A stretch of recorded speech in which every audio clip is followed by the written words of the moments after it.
ৰাজনৈতিক ষড়যন্ত্ৰৰ বলি বিটিচিৰ অবৰু কলৈ গল মুখ্যমন্ত্ৰীৰ নিৰ্বাচনী প্ৰতিশ্ৰুতি কলৈ গল বিটিআৰ চুক্তিৰ ঘোষণা কেতিয়া কৰ্তন হ'ব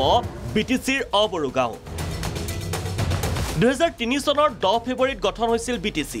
বিটিচি এলেকাত অন্তৰ্ভুক্ত হৈছিল 3082 খন গাঁও 1000 খন বড়ো অধ্যুষিত 2082 খন গাঁও অবড়ো সংখ্যাধিষ্ঠ প্ৰত্যক্ষিতভাৱে এই চুক্তিয়ে বড়ো জনতাক আনন্দিত কৰাৰ বিপৰীতে ক্ষুব্ধ কৰি তুলিছিল অবড়ো ৰাইজক ফলত 684 গাঁৱৰ অবড়ো ৰাইজ কাষ চাপিছিল উচ্চ ন্যায়ালয়ৰ দুটা দশক পাৰ হ'ল কিন্তু এই পৰ্যন্ত ন্যায়ৰ অপেক্ষাত বিটিচিৰ অবড়ো জনতা তাৰ মাজতেই নতুন দিল্লীত 27 জানুৱাৰী 2020ত হ'ল বিটিআৰ চুক্তিৰ পিছতে এতিয়াৰ মুখ্যমন্ত্ৰী ডক্টৰ হিমন্ত বিশ্ব শৰ্মাই কৰিছিল গুৰুত্বপূৰ্ণ ঘোষণা যি ঘোষণাই কিছু পৰিমাণে হলেও আশাৰ সঞ্চাৰ কৰিছিল অবড়ো জনতাৰ মাজত প্ৰমোদ হাগ্ৰামা সোণোৱাল অমিত শাহ সন্মুখত ৰাখি হিমন্ত বিশ্ব শৰ্মাই কি কৈছিল শুনক যিবিলাক বড়ো অধ্যুষিত গাঁও বিটিচিৰ পৰা বাদ পৰি ৰৈছিল তেওঁলোকে এই বিটিচিত অন্তৰ্ভুক্ত হ'বলৈ আবেদন কৰিব পাৰিব য'ত 50%তকৈ ওপৰত বড়ো পপুলেশ্যন আছে ঠিক তেনেকে বিটিচিৰ সীমাত যিসমূহ অনাবড়ো গাঁও আছে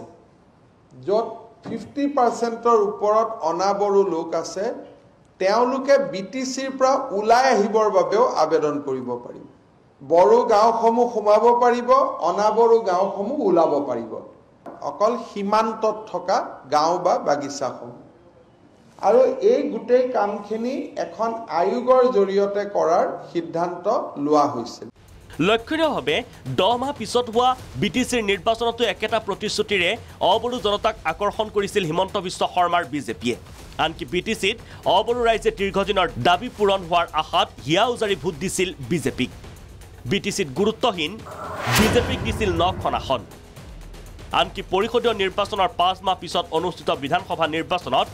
পানেৰী আৰু বিজনীত বিজয় কৰাইছিল বিজেপিক কিন্তু ৰাজনৈতিক লাভালাভৰ পিছত যেন অবড়ো ৰাইজৰ কথা পাহৰি গ'ল বিজেপিয়ে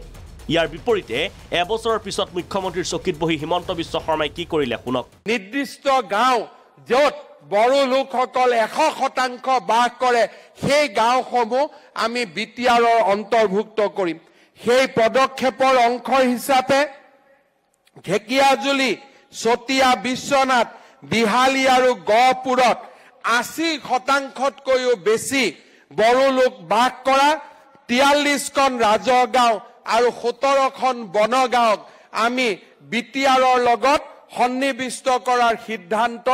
আমি আজিৰ এই পবিত্ৰ দিনতে আমি ঘোষণা কৰিছো বিটিচিত থাকিব নিবিচৰা অবড়ো গাঁও কৰ্তন কৰাৰ দূৰৰ কথা উলুটাই 60ৰ পৰা 70খন গাঁও বিটিচিত অন্তৰ্ভুক্ত কৰিলে আনকি শেহতীয়াভাৱে প্ৰকাশ পোৱা সমষ্টিৰ পুনৰ নিৰ্ধাৰণৰ খচৰাটো বিটিচিত অন্তৰ্গত সমষ্টিতে থাকিল এইসমূহ গাঁও কিয় অবড়ো জনতাক প্ৰতাৰণা বিজেপিৰ প্ৰমোদ বড়োক সন্তুষ্ট কৰিবলৈ অবড়োক নচ্ছাত কৰিলে নেকি বিজেপি চৰকাৰৰ এই প্ৰতাৰণাৰ বিৰুদ্ধে ইতিমধ্যে ঐক্যবদ্ধ হৈছে বিটিচিৰ অবড়ো জনতা হয়তো আগন্তুক লোকসভা নিৰ্বাচনত বিজেপিক প্ৰত্যুত্তৰ দিবলৈ সাজু হৈছে বিটিচিৰ অবড়ো ৰাইজ অপেক্ষা মাথো সময়ৰ ৰমেন কলিতাৰ ৰিপৰ্ট প্ৰাগ নিউজ